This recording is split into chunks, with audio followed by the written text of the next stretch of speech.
오늘 고린도후서 10장 5절에서 8절까지 우리가 읽겠습니다. 8절까지 읽겠습니다. 우리 한 목소리로 함께 말씀을 받겠습니다. 하나님 아는 것을 대적하여 높아진 것을 다 무너뜨리고 모든 생각을 사로잡아 그리스도에게 복종하게 하니 너희의 복종이 온전히 될 때에 모든 복종하지 않는 것들을 벌하려고 준비하는 중에 있노라. 너희는 외모만 보는도다. 만일 사람이 자기가 그리스도에게 속한 줄을 믿을진대 자기가 그리스도에게 속한 것 같이 우리도 그러한 줄을 자기 속으로 다시 생각할 것이라. 주께서 주신 권세는 너희를 무너뜨리려고 하신 것이 아니요 세우려고 하신 것이니 내가 이에 대하여 지나치게 자랑하여도 부끄럽지 아니하리라. 아멘. 아멘.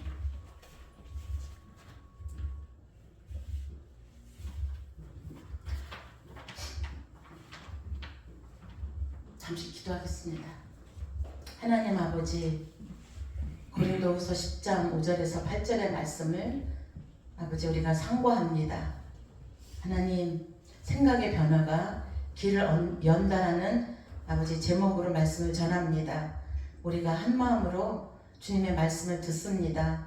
주의 영 이곳에 임하여 주시어서 생명의 말씀 되게 하시고 아버지 깨닫는 시간 되게 하시고 일어날 수 있도록 회복의 시간 되게 하시고 주의 음성을 듣고 순종하는 우리 모두가 되게 하여 주시옵소서.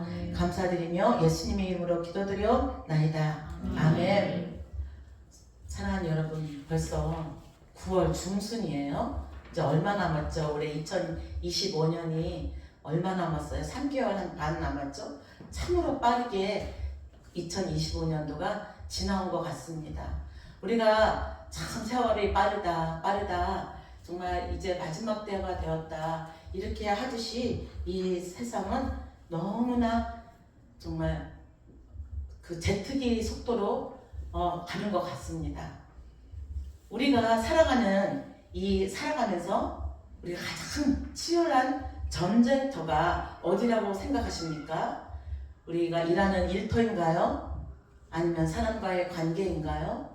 교회 공동체 생활인가요? 어디가 가장 큰 전쟁터입니까? 사실은 우리의 마음과 생각이 전쟁터예요. 영적인 전쟁터예요. 환경이 우리의 인생을 막는 게 아니라 우리의 잘못된 생각이 우리를 가로막고 우리를 그 전쟁터 속에서 우리의 마음의 평강을 빼앗는다는 것입니다. 생각이 바뀌면 길이 열리며 하나님께 복종하면 하나님께서 새로운 길을 열어주신다는 그 말씀을 함께 나눠보자 합니다. 오늘 이 본문은요, 사도 바울이 거짓 선지자들, 거짓 교사들이 막 억압을 하고 율법으로 막 강조하면서 그 교인들에게 그 잘못된 가르침으로 인해서 이제 사도 바울이 오늘 본문의 말씀을 통하여서 다시 성도들에게 가르치고 있는 말씀입니다. 4절에 보면은요, 우리의 싸우는 무기는 육신에 속한 것이 아니라고 합니다. 우리의 싸우는 것이 무엇과 싸우는 것이냐? 공중 권세 잡은 자들과의 싸움이라는 것입니다. 그래서 날마다 우리가 말씀과 기도로 우리가 정말 하나님께서 말씀하시는 그 진리의 말씀을 우리가 붙잡지 않으면 우리의 생각은 어디로 간다고 했습니까? 세상 길로 간다는 것입니다. 우리를 멸망의 길로 이끄는 자들이 있다라는 것입니다. 오늘 이 시간에 예수 그리스도의 생각, 예수 그리스도의 영이 저와 여러분의 마음과 생각을 붙드시는 그런 축복이 있기를 주님의 이름으로 축원합니다. 아멘. 첫 번째, 믿음의 생각이 새로운 길을 연다는 것입니다. 아멘. 하나님의 우리가 견고한 진도 무너뜨리는 것이 무엇이냐? 하나님의 능력이라고 했습니다. 우리의 견고한 진, 이 견고한 진이 무엇인가요? 우리의 너무나 굳어진 생각들이죠. 환경으로 인해서, 상처로 인해서 굳어져 버린 것들이에요. 그런데 우리는 날마다 예수 보혈의 피로 씻지 않으면 그 견고한 진이 우리를 어떻게 하느냐? 세상 권세 잡은 자의 영향력 아래 사는 자로, 죄의 종노릇하며 사는 자로 우리를 이끌어 간다는 거예요. 그래서 사랑하는 여러분, 우리의 생각이 어떠냐에 따라서 내가 평강의 샬롬으로 사느냐, 아니면 정말 미워하고 힘들어하고 그러고 사느냐, 우리 그러한 고통 속에 사는 자가 되게 된다는 것입니다. 아멘. 사람의 인생은 결국 생각에서 시작됩니다. 우리가 어떤 생각을 품느냐에 따라 행동이 달라지고, 행동이 쌓여 습관과 성품이 되며 결국 그 성품이 우리의 인생을 만들어 갑니다. 어느 마을에 두 농부가 있었습니다. 두 사람 모두 같은 밭을 가지고 있었고 같은 씨를 뿌렸습니다. 그런데 한 농부는 밭을 보니까 올해는 농부가 흉년이 될 거야. 여러 가지 비도 많이 오고 뿌려봐야 소용없어. 이런 마음으로 대충 씨를 뿌리고 잡초도 뽑지 않고 물도 잘 주지 않고 잘 돌보지 않았습니다. 그러나 다른 농부는 어떻게 했느냐? 하나님께서 햇빛과 비를 주신 것을 감사하고, 나는 최선을 다해서 또 잡초도 뽑고 물도 주고 하면 반드시 열매를 거둘 수 있을 것이라는 믿음의 씨를 가지고 정성껏 가꾸었습니다. 여러분, 어떻게 되었을까요? 가을이 되었을 때 첫 번째 농부의 밭에는 별다른 수확이 없어요. 그런데 그 믿음을 가지고 하나님 앞에 감사하면서 돌보고 열심히 한 농부는 풍성한 곡식을 맺었습니다. 이것이 하나님이 만드신 자연의 이치입니다. 이렇듯이 결국 사람의 차이는 밭이 아니라 사람의 생각과 마음과 태도라는 것입니다. 아멘. 요셉 이야기를 돌아보겠습니다. 요셉이 정말 아버지에게 사랑을 받으니까 형제들로부터 시기 질투를 받았죠. 그 시기 질투로 인해서 어떤 일이 벌어졌어요? 형들을 위해서 찾아갔는데, 아버지 심부름으로 먹을 것을 가지고 찾아갔는데 형들이 그러죠. 결국은 형들 속에 있는 악한 마귀는요, 요셉을 구덩이에 넣자라는 생각이 들어왔고 그 생각으로 또 행동에 옮겨지게 되었습니다. 그 결과 요셉은 정말 그 상인들에게 팔려가게 되었고, 또 보디발의 집에 노예로 들어가게 되었고, 거기서 억울한 누명을 쓰고 감옥까지 가게 되었습니다. 사람의 인생으로 보면 얼마나 고난 속에 있는 인생이며 참으로 기구한 인생이지 않을 수가 없습니다. 그런데 요셉은 정말 인생은 무너지는 것 같았습니다. 그런데 만약에 요셉이 나는 이제 끝난 인생이야. 나는 버려졌어. 내가 이제 무엇을 할 수 있겠어? 내 꿈은 다 이제 끝났어. 복수해야지. 이런 생각을 붙들었다면 그는 절망 속에서 살았을 것입니다. 그러면 그 인생은 어떻게 되었을까요? 감옥에서 결국은 그렇게 있다가 정말 인생에 마치는 인생으로 마쳤을 것입니다. 그런데 그가 붙잡은 거는 하나님을 붙잡은 거예요. 비록 내 환경은 이러할지라도, 내가 억울한 누명을 썼을지라도 나의 인생은 끝나지 않았고 하나님의 나의 길을 인도해 주실 거야. 내가 이제 하나님이 나를 지켜주시고 인도해 주셔서 분명히 이곳을 나가게 될 것이야 하는 소망을 가지고 그 요셉은 살았습니다. 그 감옥에 있었습니다.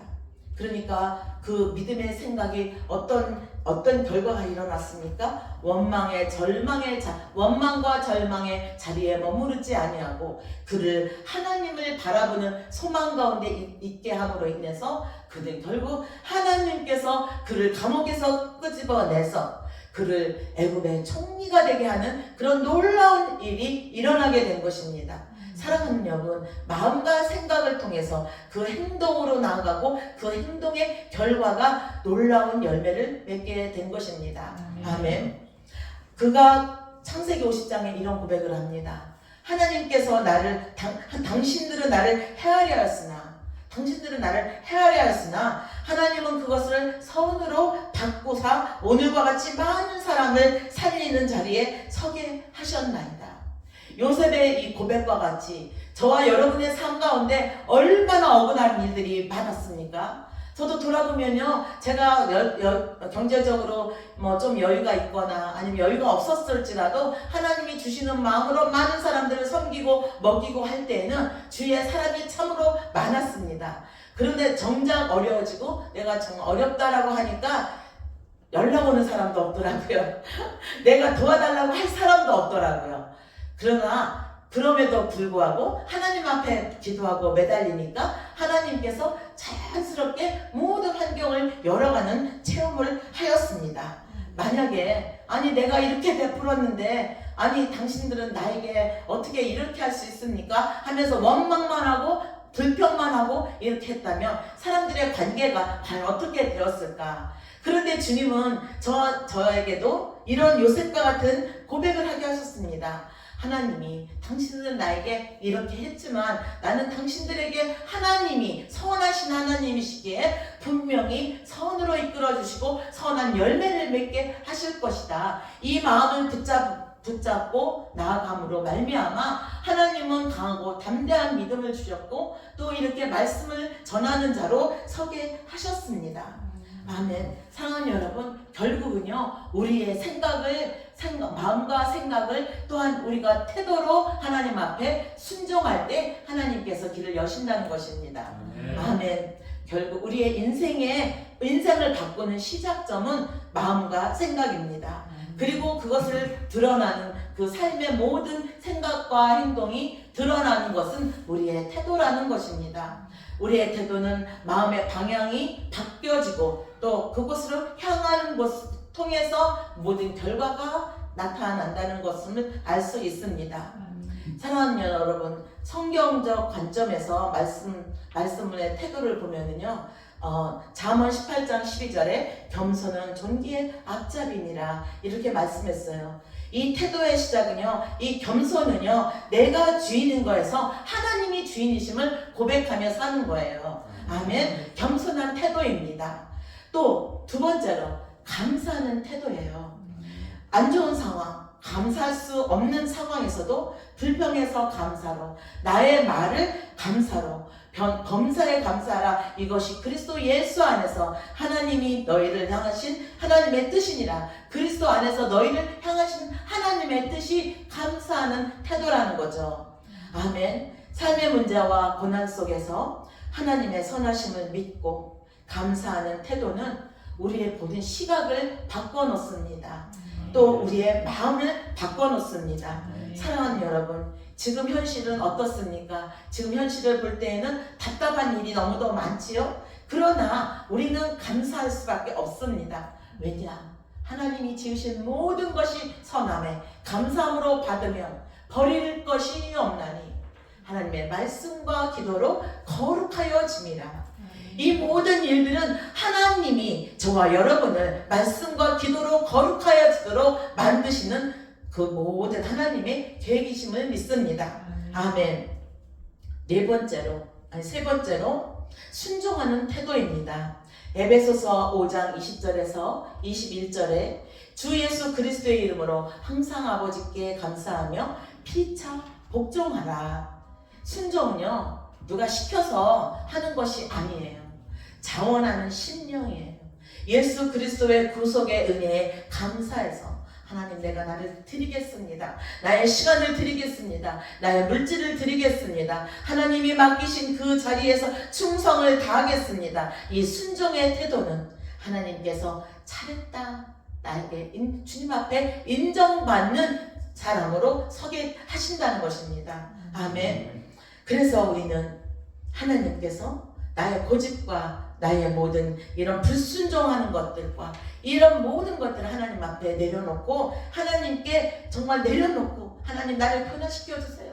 하나님, 내가 정말 주님의 사람으로 살기를 원합니다. 이 간절한 마음으로 기도할 때 하나님은 우리를 분명히 그러한 길로 인도하여 주실 줄 믿습니다. 아멘. 이 시간에 혹여라도 불순종의 영이 있다면, 혹여라도 우리의 마음속에 불평과 원망이 우리를 사로잡고 있다면 이 시간 나사렛 예수의 이름으로 모든 것들은 다 떠나가고 파쇄되기를 주님의 이름으로 축원합니다. 아멘. 네 번째로 긍휼과 사랑의 태도입니다. 빌립보서 2장 5절에 너희 안에 이 마음을 품으라. 곧 그리스도 예수의 마음이라고 했습니다. 우리가 사람의 마음으로 긍휼한 마음을 가질 수 없어요. 사람의 마음으로 예수 그리스도의 사랑을 절대로 할 수 없는 우리는 죄악된 존재입니다. 그러나 그 주님의 십자가의 그 사랑을 얻은 자, 예수 그리스도의 영으로 거듭난 자, 그런 자에게는 하나님의 그 예수 그리스도의 마음이 저와 여러분과 가운데 있다는 것입니다. 주님께서 많은 이 땅에 오셔서 사역하신 일이 무엇인가요? 영혼들을 긍휼히 여기는 마음을 보셨다는 거죠. 병자들을 치유하셨다는 거죠. 들린 자들을 자유케 하셨습니다.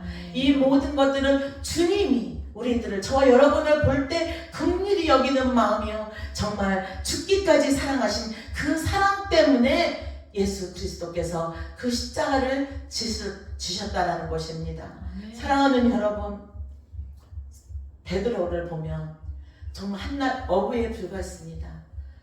정말 냄새나는 것이었고, 직업에 우리가 귀천이 없다 하지만, 외모로 우리가 보지 않는다 하지만 정말 누구 하나 거들떠 보는 그런 사람이었겠습니까?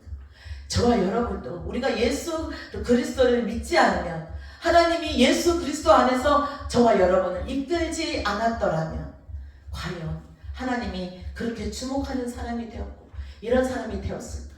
베드로의 인생을 보면 참으로 놀라지 않을 수가 없습니다.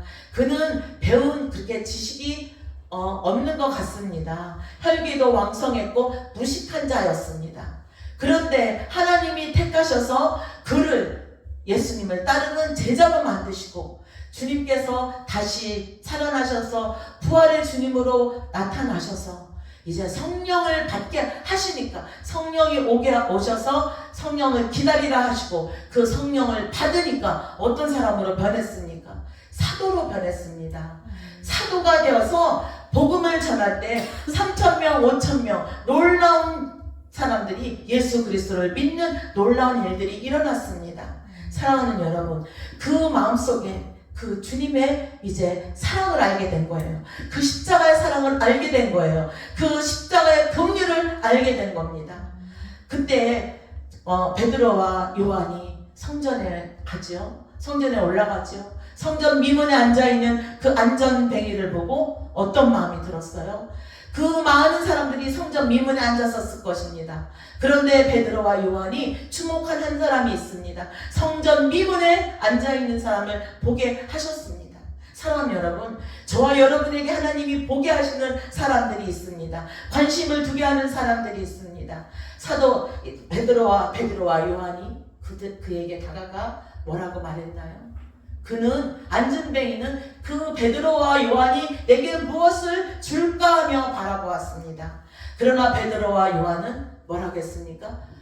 내게 금과 은은 없지만 내게 있는 것으로 내게 주노니 예수 그리스도의 이름으로 일어나 걸으라 라고 선포했습니다. 예수 그리스도를 준 것입니다. 예수 그리스도를 선포하는 곳에 일어나는 역사가 있고 살아나는 역사가 있고 하나님을 찬송하는 역사가 있다는 것입니다. 그 안전뱅이가 일어나서 어떻게 했습니까? 하나님을 찬송했습니다. 사랑하는 여러분, 이렇게 하나님은 이제 순종하는 자, 또 예수 그리스도를 만난 자들에게 긍휼과 사랑의 마음과 온유한 심령을 주셔서 영혼을 살리라고 하십니다. 또한 이 요셉에 보면 사람들은 나를 헤아렸으나 그 하나님은 그것을 선으로 바꾸셔서 많은 사람을 살리는 자리에 서게 하셨다고 했잖아요. 그것 또한 이제 저와 여러분에게 이제 순종함으로 말미암아 하나님은 이제 사람들은 나를 헤아려 합니다. 사람들은 나를 어떻게든지 끌어내리려고 합니다. 그럼에도 주님은 주님이 세우시는 자, 주님을 의지하는 자, 주님을 신뢰하는 자를 하나님은 붙드신다는 겁니다. 하나님은 그들을 일으켜 세우신다는 것입니다. 아멘. 이스라엘 백성 앞에 12명의 정탐꾼 이야기가 있죠. 이 말씀을 준비하면서 12명의 정탐꾼 이야기가 생각이 났습니다. 그들의 태도를 한번 함께 나누어 보겠습니다. 10명의 정탐꾼들은 그들은 하나님 잘 믿는 사람이었죠. 하나님의 말씀도 잘 듣는 사람들이었어요. 그들은 이렇게 말하죠. 맞습니다. 하나님 말씀이 맞아요. 그 땅은 젖과 꿀이 흐르는 땅입니다라고 하나님 맞습니다라고 인정합니다. 그러나 그들은 뭐라고 했어요? 하나님 도저히 저기는 불가능합니다. 여리고성 너무나 높고요. 그 민족들은 너무나 힘이 세고요. 너무나 키가 크고요. 우리는 메뚜기 같은 존재입니다라고 생각했습니다. 그들의 태도는 어떻게 했습니까? 아무것도 할 수 없는 자가 되었습니다. 그런데 그 두 명은 여호수아와 갈렙은 어떻게 생각을 바꿨습니까? 네, 맞습니다. 현실은 두렵습니다. 절망입니다. 그러나 하나님이 하신다고 했으니까, 하나님이 이루신다고 했으니까, 하나님 우리가 이제 믿음으로 하겠습니다라고 그 여호수아와 갈렙은 그렇게 하나님을 믿었습니다. 어떻게 됐어요? 이 두 명 여호수아 갈렙으로 인하여서 결국은 그들을 그 민족, 수많은 이스라엘 민족 함께 따라온 자들까지도 이끄는 사람이 되었잖아요. 하나님을 신뢰할 때 이 교회 안에 하나님을 예수 그리스도 안에, 아까 7장에서도 읽었듯이 다 예수 그리스도 안에 속한 자라고 생각을 하죠. 교회에 나오고 나도 믿음이 있어 라고 예수 그리스도 안에 속한 자라고 생각을 합니다. 그러나 진정으로 예수 그리스도 안에 속한 자는 어떤 사람입니까? 바로 이렇게 여호수아와 갈렙과 같이 하나님의 말씀을 믿고 앞으로 나아가는 자라는 거예요. 행동으로 나아가는 자라는 거죠. 아멘. 그들을 통해서 하나님은 일을 하십니다.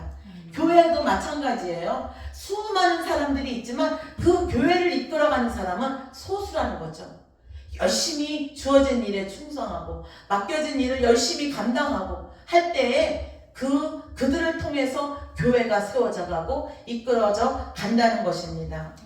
사랑하는 여러분, 혹여라도 우리 안에 내가 혹여라도 이 10명의 정탐꾼과 같이 나도 내가 예수 그리스도 안에 속한 자이고 그리스도인이라고 착각하고 있지만 하나님을 믿지 않고 하나님이 하라는 것에 신뢰하지 않고 순종하지 않는 10명의 정탐꾼이기를 원하십니까?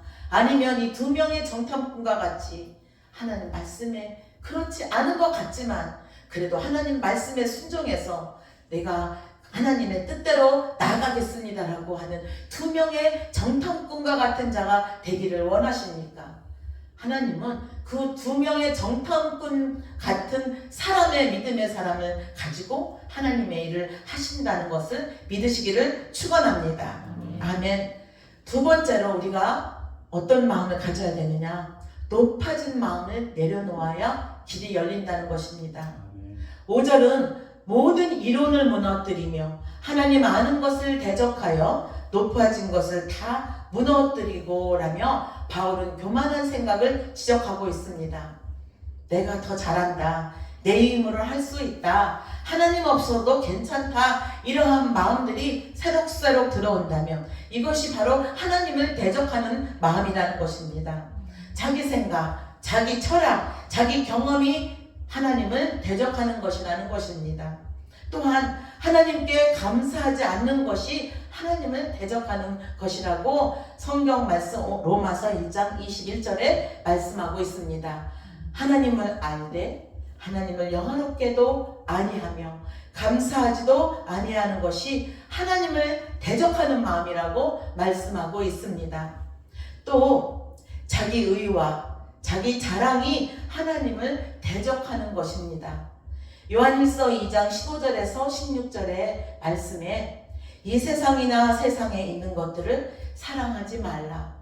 누구든지 세상을 사랑하면 아버지의 사랑이 그 안에 있지 아니하니 이는 세상에 있는 모든 것이 육신의 정욕과 안목의 정욕과 이생의 자랑이니 다 아버지께로부터 온 것이 아니라고 말합니다. 그러므로 세상으로부터 온 것이라고 합니다. 그러므로 우리 안에 있는 나의 의와 자기 자랑이 하나님의 대적하는 것이라고 우리는 믿고 그것을 내려놓고 주님 앞에 회개하는 저와 여러분 되기를 주님의 이름으로 축원합니다. 아멘. 사랑하는 여러분, 세 번째로 그리스도께 복종된 생각은 새로운 길을 연다는 것입니다. 바울은 고린도 교회에 너희 복종이 온전하게 될 때라는 조건을 말하고 있습니다. 순종 없는 신앙에는 길이 열리지 않습니다. 그러나 우리 순종하는 사람에게는 하나님께서 길을 여신다는 것입니다.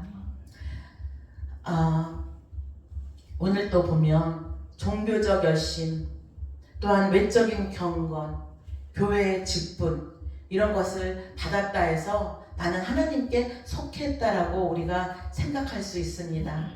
그러나 하나님께 속하고 예수 그리스도 안에 속한 사람은 모든 나의 삶의 기준을 예수 그리스도께 둔다는 것입니다. 당시 거짓 사도들은 그 권세를 이용해서 자기 명예와 이익을 위해서 성도들을 잘못 가르치고 있었고 억압하고 있었기에 바울은 자신의 권세는 사람에게서 온 것이 아니라 주님께서 주신 것이라고 말씀하고 있습니다. 하나님이 교회를 세우는데 사명을 주신 것입니다. 하나님이 교회를 세우는데 저와 여러분에게 주신 그 사명, 모든 직분, 이것은 예수 그리스도께서 주신 권세요 사명이라는 것입니다. 그러므로 너는 마음을 다하여 여호와를 신뢰하고 내 명철을 의지하지 말라. 잠언 3장 5절은 말씀하고 있습니다. 사랑하는 여러분, 나의 생각과 행동은 그리스도께 복종하는 사람인가? 공동체를 나는 세우는 사람인가? 하나님 앞에서는 속한 자가 아닌데 나는 스스로 그리스도께 속했다라고 착각하고 있는 사람은 아닌가?